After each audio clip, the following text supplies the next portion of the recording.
चलो बुद्ध की ओर। बुद्ध और उनका धम्म। बाबा साहेब डॉक्टर भीमराव अंबेडकर लिखित। ऑडियो एडिटर मनोज कुमार बौद्ध।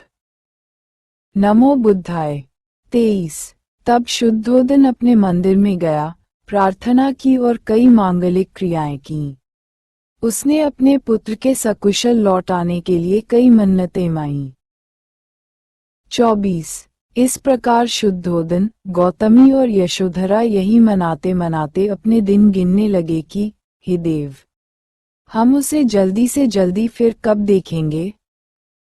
संदर्भ 1. अंगुत्तर शरीर। 2. मंजिम निकाय के चूलदुखन सुत्त की अद्रुक था।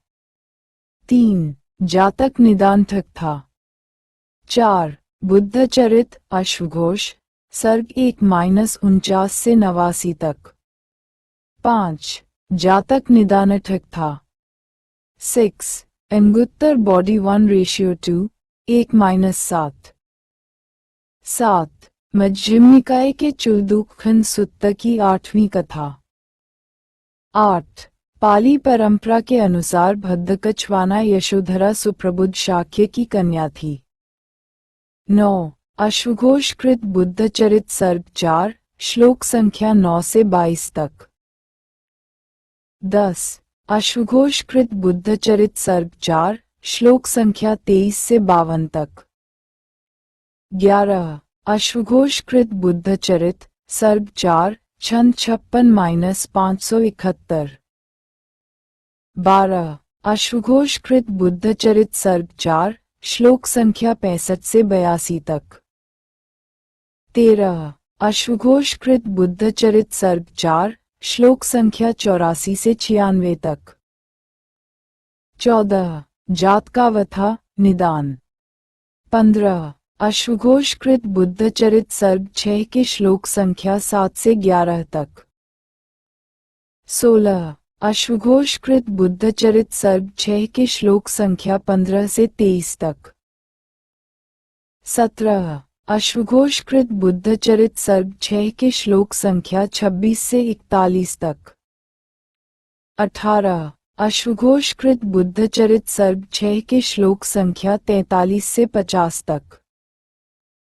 19. अश्वघोष कृत बुद्ध चरित सर्ग 6 के श्लोक संख्या 54, 551। 20. बुद्ध चरित सर्ग 7, श्लोक 13। 21. बुद्ध चरित सर्ग 7, श्लोक 53 से 58 तक। 22. बुद्ध चरित सर्ग 7, श्लोक 61 से 69 तक। 54. बुद्ध और उनका चम्मा। दूसरा भाग। सदा के लिए अभिनिष्क्रमण। 1. कपिलवस्तु से राजगृह। 1. कपिलवस्तु से निकलकर सिद्धार्थ गौतम ने मगध राज्य की राजधानी राजगृह जाने का विचार किया। 2. उस समय राजा बिंबिसार का राज्य था। यह एक ऐसा स्थान था जहां बड़े बड़े दार्शनिक और पंडित रहते थे। 3. इस विचार से उसने गंगा पार की। उसने गंगा की तेज धारा तक की परवाह नहीं की। 4. रास्ते में वह एक ब्राह्मण स्त्री सखी के आश्रम पर रुका। इसके बाद पद्मा नाम की एक दूसरी ब्राह्मण स्त्री के आश्रम पर रुका और उसके बाद रैवत नाम के ब्राह्मण ऋषि के आश्रम पर। सभी ने उसका आतिथ्य किया। 5.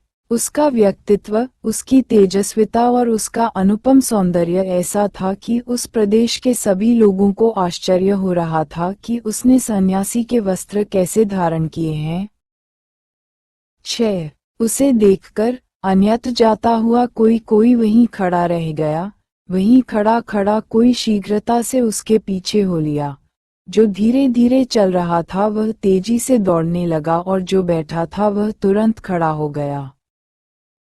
7. कुछ ने उसे हाथ जोड़कर नमस्कार किया, कुछ ने सिर झुकाकर आदर प्रदर्शित किया, कुछ ने उसे प्रिय वचनों से संबोधित किया।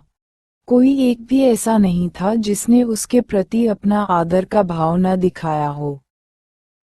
8. जो रंग बिरंगे कपड़े पहने थे उन्हें उसे देखकर संकोच हुआ, जो व्यर्थ प्रलाप कर रहे थे वे चुप हो गए। कोई भी ऐसा न था जो व्यर्थ के संकल्प विकल्पों में लगा रहा हो। 9. उसकी भौहें, उसका माथा, उसका मुंह, उसका शरीर, उसके हाथ, उसके पांव, उसकी चाल, उसके शरीर का जिस किसी ने कोई भी अंग देखा वह मंत्रमुग्ध की तरह खड़ा रह गया।